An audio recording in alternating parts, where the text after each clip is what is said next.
Dr. Melinda Susapu, who will fill in for Dr. Downey, our incident manager, and she will take you through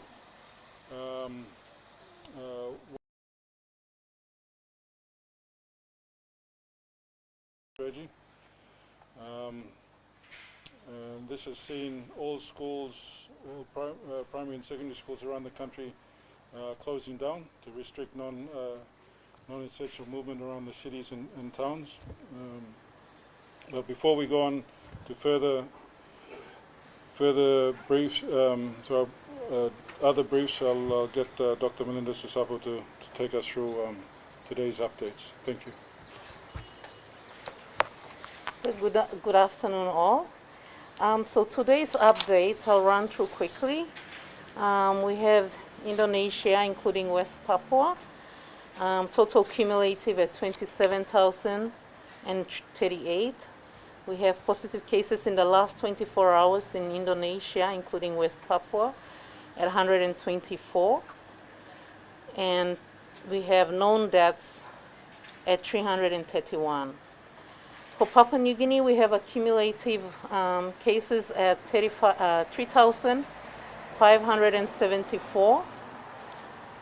In the last 24 hours, we have 215 positive cases reported. Our death still stands at 36. And Gulf Province reported their first case as of today, which means that 20 provinces in Papua New Guinea have reported cases of COVID-19. The only provinces that have yet to have any positive reported are Manus and Oro province. We have from Western Province, we have 81 new cases reported in the last 24 hours. We have NCD at 53 new cases, East New Britain at 19, West Sepik Province at 17 new cases reported in the last 24 hours. We have Central Province at 11, Eastern Highlands Province at 8, and Morobe Province at 8. This is as of today. We have total tests of 55,411 since the beginning of the pandemic operation. Test pending results, we have 1,787. Total recoveries of those who have had COVID-19 and have recovered, we have 845. We have active cases in isolation at 2,693. In the last month, we have well and truly tripled our figures since March of last year.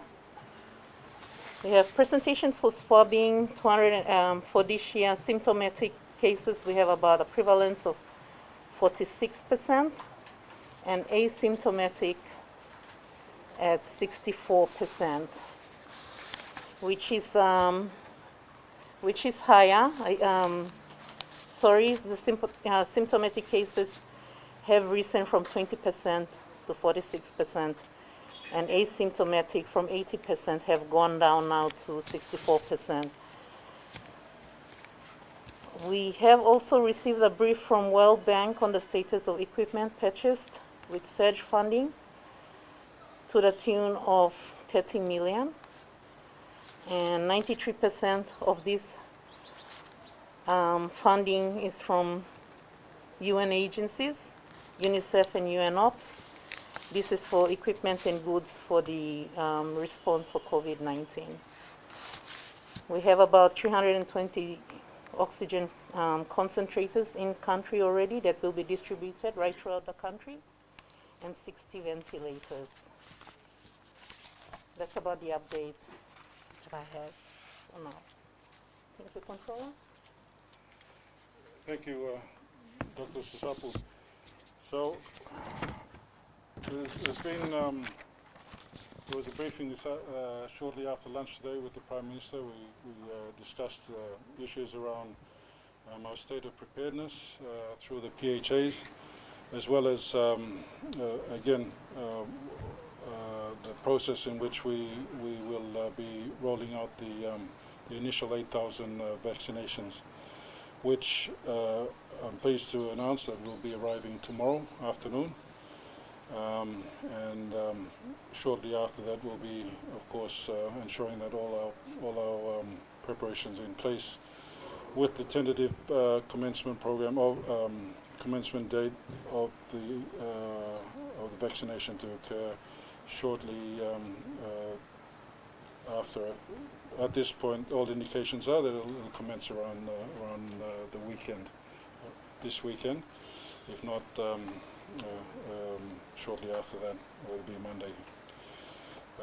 Again, the part of the briefing was to inform the Prime Minister as to what exactly the isolation strategy was, and what we see as critical to curbing the spread, especially in those provinces that have experienced surges. And we cannot stress the importance of the non-pharmaceutical interventions. You know, the masking up, the mandatory mask wearing, the social distancing, the continuous sanitizing, hand sanitizing and such. This has proven to be our best defense at this stage, whilst waiting for the vaccination to arrive. As we've always said, the best defense is self-defense. We need our people to continue to observe the measures. Today marks the first day, as I said, of the 28-day isolation strategy. It was pleasing to note that we saw a marked difference in how people were on and masking. Of course, there will be an enforcement element to this nationwide. We've had discussions with all relevant stakeholders, especially in the enforcement space, to see how best we can continue to improve on compliance to the measures nationwide, not only in NCD. Again, we've always said, and I think the Prime Minister has told the nation time and time again,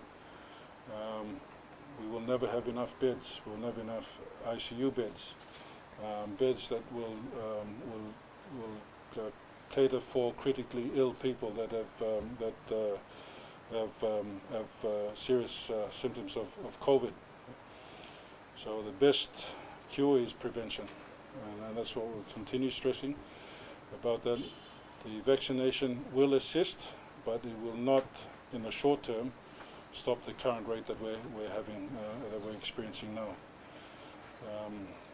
So the rollout plan for the vaccination is currently being finalized by both Australian and Papua New Guinean authorities. And as I said, once we get the messaging out there and start having people realize that this the vaccination, whilst it's not mandatory, whilst it's not compulsory, but it is, if presented the opportunity, it is advised that those in the front line, especially our frontline health workers, both public and private, consider being vaccinated with the AstraZeneca vaccination. We will continuously update the country, of course, starting tomorrow on the arrival of the vaccination and how that continues to, that exercise will continue, and we'll give daily updates on that, separate to the normal briefings that we have in the NCC. As I said, we thank the Australian government again and her people for making available these 8,000 doses. As to the rollout plan, as well as basically the operationalization of that rollout plan, will be shared tomorrow once we firm down on some details. Thank you, and more than happy to take some questions at this time. Yep. The reaction from the health workers, have there been discussions amongst the health workers on them getting vaccinated? What has been their response? Okay, so we've had again, as part of the briefing this afternoon, we were able to engage with the Secretary for Health and those in the Department of Health. Of course, the target group at this stage is health workers in both NCD and others, Western Highlands, for instance. What was apparent was that there is a need for the vaccination. We will continue to work on whether on message, sending that message out to our health workers about to weigh up the advantages as opposed to the disadvantages of taking the vaccination. Yes, there have been mixed responses to whether or not they should take the vaccine. But again, it is in our it's in our interest to continue providing all the facts and all the reasons why our health workers should be vaccinated. We've told the country why we need the vaccination, especially for the vaccines for our frontline health workers. So at least those responsible for looking after our health, we've done our utmost best to make sure that they're protected whilst they look after the rest of us. But as I said, we'll continue to engage with the Nurses Association, Doctors Association, our community health workers, and what have you, to ensure that they understand and they have the opportunity to understand what the advantages of being vaccinated with the AstraZeneca vaccine. And has there been discussion around the fact that many of them don't want to actually get the vaccination? What's the government's stand if 80% of the health workers don't want to get vaccinated? Yeah, so I mean, I'd rather not we get to that stage, but it does and can potentially have a significant impact on our efforts in protecting our health workers. There are options that we, at this point, do not consider open to discussions. But if it does come to a critical point where our health workers opt not to take the vaccination, they are considerable risk not only to themselves but to the rest of the country's population. Essentially what that means is that we want to have a health service to look after us. Can you confirm or deny that the procurement of vaccines did not go through the medical board? Did not go through the medical board? As far as I'm aware, it did. There's been a gazettal to that effect as well. I have raised my concerns about the misinformation around this, unfortunately, and it's been spread by some very learned Papua New Guineans, and I don't understand the intent around that. But I committed to conducting our response to COVID in the most transparent and accountable manner, and I'm not about to start now in not doing that. Dr. Baliga, could you confirm when the stats are from? Is it from the 21st?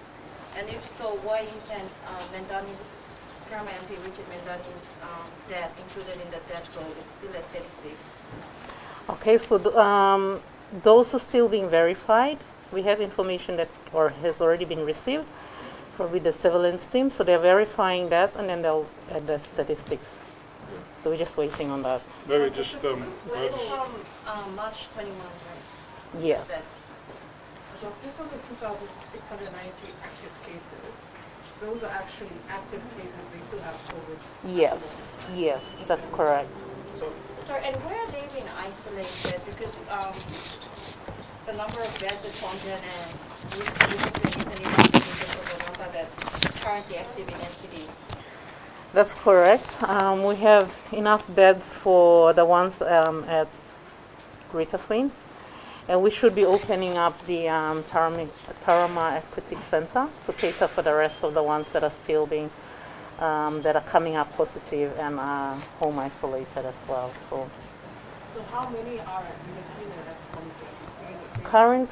Currently at Rita Flynn, I think 40, we have bed space there for 39, 45, yes. And the Tarama Aquatic should have bed space enough for 300.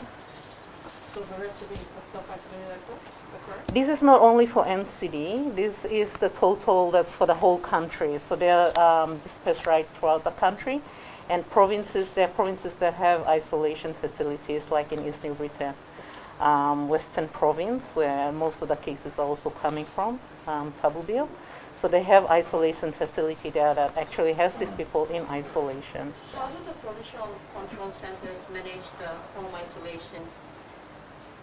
I mean, we do know that they won't stay faithful and stay inside their house only. They have processes in place. The surveillance has processes in place to actually follow up, call and follow up the individual positive cases and make sure that they are actually in home isolation. So we need to have faith in our systems that's in place. But of course, when the positive cases get too much, and that's the burden that we will have on the workforce out there, not only for NCD but for the whole country. Last question. But what's the external movement of the Chester detected in Gulf? Where did he detect it? In Gulf or what is his movement, external movement? So that is still being under investigation between the team here and the team in Gulf. So once it becomes clear, I'm sure it will come out clear as to where the person got infected from, and yeah, the rest. So that's actually being followed up. So Can I get the controller just to clear up Yeah, one just one more thing, yep. Thanks. Enforcement agents, we're into day one of the national investigation study. Sorry? This with the enforcement agents, we're into day one. We've bypassed the bus stop over at Fountain. A lot of people not wearing masks. When exactly do you think the enforcement agency is going to be set up?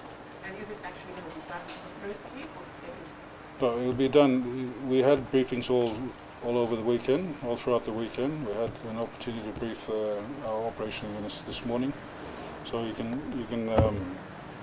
expect greater enforcement of them commencing this afternoon or first thing in the morning tomorrow.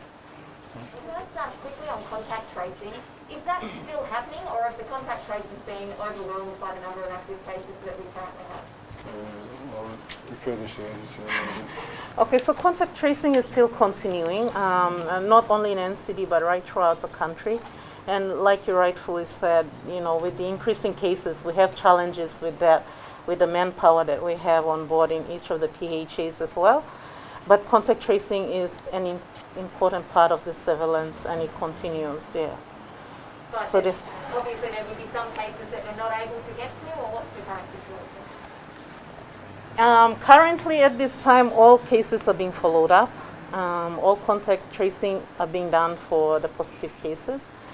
There are some that have overlapped or have gone past a week or so, but our team on the ground are working hard on making sure that they follow up on all of those positive cases and their contacts. Okay, Thank thank you. you. Thank you, guys. We'll need to continue upstairs. All right. Okay.